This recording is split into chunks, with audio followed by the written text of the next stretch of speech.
ये कहानी शुरू होती है इराक के रेगिस्तान में, जहां जंग तो खत्म हो चुकी है लेकिन मौत की खामोशी अब भी हवा में घूम रही होती है। दो अमेरिकन सोल्जर्स शेन मैथ्यूज और उसका स्पॉटर एलन आइजक एक पाइपलाइन कंस्ट्रक्शन साइट पर भेजे जाते हैं, जहां कॉन्ट्रैक्टर्स और सिक्योरिटी गार्ड्स एक स्नाइपर के हाथों मारे जा चुके होते हैं। दोनों सोल्जर्स पूरे 22 घंटे तक उस साइट को बाइनोक्यूलर से ऑब्जर्व करते हैं और उन्हें सब कुछ शांत लगता है। मैथ्यूज को लगता है कि शायद स्नाइपर सबको मारकर वापस लौट गया है। वो डिसाइड करता है कि अब एरिया क्लियर है और वह साइट को इन्वेस्टिगेट करने के लिए नीचे जाने लगता है, लेकिन आइजैक जो उसका साथी है उसे मना करता है। वह कहता है कि जरूर कुछ गड़बड़ है। मैथ्यूज इस बात को टाल कर वहां से निकल पड़ता है और आइजैक से ये कहकर नीचे जाने लगता है कि तुम पीछे से स्कोप से मेरा ध्यान रखना। अब मैथ्यूज वहां पहुंचता है और देखता है कि चारों तरफ लोग और आर्मी की डेड बॉडीज पड़ी हुई हैं। पहले तो उसे लगता है कि शायद इन वर्कर्स और आर्मी वालों को इराक की आर्मी ने मार डाला होगा, लेकिन तभी उसकी नजर इस बात पर जाती है कि जितने भी लोगों को मारा गया है उन सब के हेड पर ही वार किया गया है। ये देखकर मैथ्यूज को समझ आता है कि ये सब किसी प्रोफेशनल स्नाइपर का ही काम है। अब ये सब देखकर वो थोड़ा घबरा जाता है और फौरन अपने साथी आइजैक को बताता है। आइजैक उसे जवाब देता है कि तुम जितना जल्दी हो सके वहां से निकल आओ, लेकिन आइजैक की ये भी बात मैथ्यूज टाल देता है और वो उस स्नाइपर की फायर की लोकेशन पता करने के लिए इधर उधर देखता है। लेकिन जैसे ही वो देख रहा होता है उस पर किसी ने फायर कर दिया होता है। ये फायर मैथ्यूज की टांग पर लगती है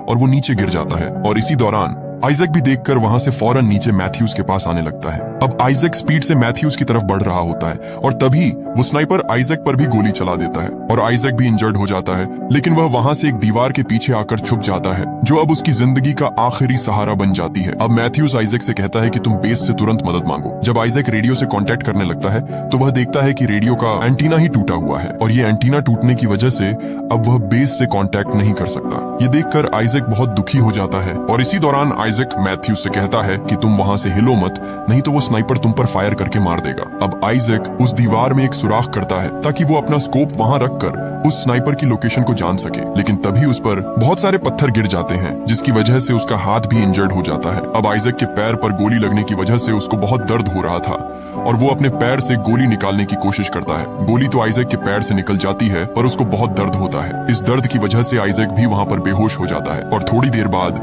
जब आइजैक को होश आता है तभी उसके ईयरफोन पर एक आवाज सुनाई देती है। उसे ये लगता है कि बेस से कोई उससे राब्ता करना चाह रहा है। आइजैक उस ऑफिसर को अपने बारे में सब कुछ बताता है और ये कहता है कि हम यहाँ पर डेंजर में हैं और हमें सेफ्टी बैकअप चाहिए, और वो ऑफिसर आइजैक से कहता है कि तुम हमें अपनी लोकेशन बताओ, और वो ये भी कहता है कि तुम जहाँ पर भी हो वहाँ पर खड़े होकर फायर करो। अब आइजैक को ये अजीब लगता है कि ट्रेनिंग में हमें ये सब करने से मना किया गया था, और इसी दौरान आइजैक को ये समझ आ जाता है कि ये बेस से ऑफिसर नहीं है बल्कि वो स्नाइपर है जिसने हम पर गोली चलाई है। अब आइजैक को ये पता चल जाता है कि वो कोई और नहीं बल्कि वही स्नाइपर जूबा ही है जो कि मेरी लोकेशन के लिए मुझे खड़े होने को कह रहा है। ये सब करने से आइजैक मना कर देता है और इसी तरह आइजैक उस स्नाइपर से बात करते करते अपने स्कोप से उसकी लोकेशन को फाइंड करता है। अब वो स्नाइपर आइजैक से बात करते रहने के लिए कहता है तो आइजैक उसे मना कर देता है और तभी वो स्नाइपर आइजैक को ये कहता है कि अगर तुमने मुझसे बात नहीं की तो मैं तुम्हारे साथ ही मैथ्यूज को मार दूंगा। और ये सुनकर आइजैक उस स्नाइपर से बात करने लग जाता है। अब वो स्नाइपर आइजैक से उसकी फैमिली के बारे में पूछता है तो आइजैक उसे मना कर देता है और आइजैक अब उसे कोई भी जवाब नहीं देता तो वो फिर से मैथ्यूज को मारने की धमकी देता है, लेकिन फिर भी आइजैक उस स्नाइपर को आगे से कोई भी जवाब नहीं देता। अब आइजैक ये सोचता है कि वो मैथ्यूज का नाम कैसे जानता है। फिर आगे से आइजैक उस स्नाइपर से ये पूछता है कि तुम्हें मैथ्यूज का नाम कैसे जानते हो, तो आगे से वो स्नाइपर जूबा ये कहता है कि मैं सिर्फ मैथ्यूज के बारे में नहीं बल्कि तुम्हारे बारे में भी सब कुछ जानता हूँ। और अब वो स्नाइपर आइजैक से ये कहता है कि अगर मैंने आज मैथ्यूज को मार दिया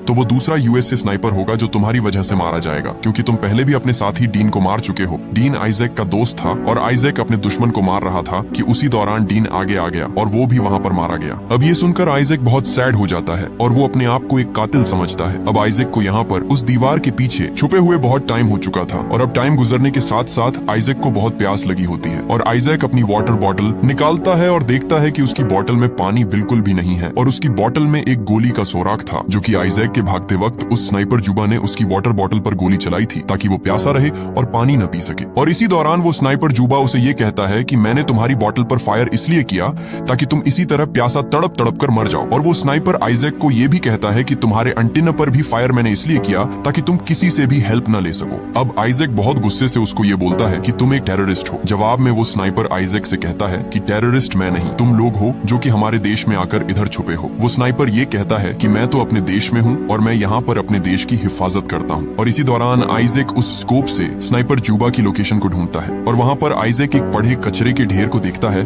और आइजैक को ये लगता है कि वो स्नाइपर शायद इसी कचरे के ढेर में छुपा बैठा हुआ है। और इसी दौरान आइजैक की भूख और प्यास की वजह से वो बेहोश होने लगता है और तभी वो स्नाइपर जुबा उससे ये कहता है कि अगर तुम यहाँ पर मर गए तो मैं तुम्हारी जुबान को निकाल कर फेंक दूंगा और तुम्हारे सर को काट कर अपने साथ लेकर जाऊंगा।